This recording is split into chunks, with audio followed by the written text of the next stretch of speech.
ये माता पिता तो अपना संपूर्ण जीवन लगाकर बच्चों के लिए अपना पूरा जीवन समर्पित कर देते हैं, अच्छी से अच्छी पढ़ाई कराते हैं, हाई प्रोफाइल स्तर पर पहुंचा देते हैं, और वही बच्चे जब हाई प्रोफाइल बन जाते हैं, ऊंची सोसाइटी मेंटेन करने लगते हैं, तो उनको बूढ़े माता पिता बोझ नज़र आने लगते हैं। ये सा आज हम देख रहे हैं। बड़े संख्या में आज तेजी से जिस प्रकार से वृद्धाश्रमों की संख्या बढ़ रही है, ये भी एक प्रकार से हमारे देश के लिए ही नहीं बल्कि ये पूरे मानव समाज के लिए एक बड़ा अभिशाप है।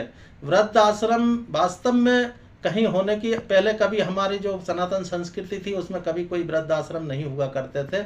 माता पिता यदि बच्चों के लिए अपना सब कुछ समर्पित करते हैं, कहते हैं कि एक दो माँ बाप मिलकर 4 बच्चों की परवरिश कर देते हैं, लेकिन उन 4 बच्चों के पास में घर में 4-4 कुत्ते पालने के लिए जगह होती है। लेकिन जिस माँ का खून हमारे शरीर में दौड़ रहा है, उस माँ जिस पिता ने अपना पेट काट कर हमें पाल पोस कर बड़ा किया, उस पिता के लिए और माँ के लिए हमारे घर में एक कोने में जगह नहीं होती। ये बड़े शर्म की बात है। हमारे जो युवा बड़े लोग जो हाई प्रोफाइल बन गए, जो पढ़े लिखे एजुकेटेड पर्सन है, उनके अंदर जो मानसिकता बदल गई है, उस बदली हुई मानसिकता को पुनः वापस लाना है। उनको हम, चाहे वो राष्ट्रीय अधिवेशन हो, चाहे माता पिता पूजन का कार्यक्रम हो, चाहे छोटा से छोटा स्कूल में कार्यक्रम हो, चाहे कोई सेमिनार हो, हमारा एक ही मोटिव है, एक ही उद्देश्य है कि जो भी व्यक्ति उस विचार को सुनता है उनको इस बात का एहसास कराना कि धरती पर यदि हमारा सबसे बड़ा कोई पूजनीय है तो वो हमारे जन्मदाता, हमारे माता पिता है। इनका हम सम्मान करें, और यदि आज हमने इनका सम्मान नहीं किया तो वो दिन दूर नहीं जो बच्चे हमारे घर में जन्म लेकर हमें देख रहे हैं कि हम अपने माता पिता का सम्मान नहीं कर रहे हैं, तो हम उनसे कैसे उम्मीद करेंगे कि वो हमारा सम्मान करें। इसी भाव, इसी विचार को लेकर हम जगह जगह पर कार्यक्रम आयोजित करते हैं। पिछले 7 जनवरी 2023 को हमने दिल्ली में प्रथम राष्ट्रीय अधिवेशन किया था। उसमें केंद्रीय मंत्री फग्गन सिंह कुलस्ते सहित अनेक संत महात्मा भी उस कार्यक्रम में पहुंचे थे, और सभी ने इस विचार की सराहना की। उसी समय हमने घोषणा भी कर दी थी कि अगला राष्ट्रीय जो अधिवेशन होगा वो मुंबई में होगा।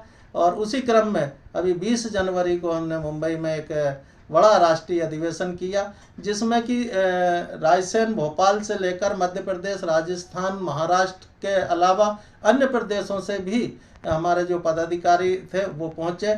वो पदाधिकारी तो पहुँचे ही पहुँचे, उसके साथ एक अच्छी अच्छी सेलिब्रिटी भी हमारे उस कार्यक्रम में सम्मिलित रही, और उन्होंने भी उस कार्यक्रम की सराहना की। हमारे एक अंतर्राष्ट्रीय आयुर्वेद आचार्य है डॉक्टर प्रकाश इंडियन टाटा, उनका लगभग 116 देशों में नेटवर्क है। आयुर्वेद के माध्यम से वे उपचार करने के लिए जाते हैं।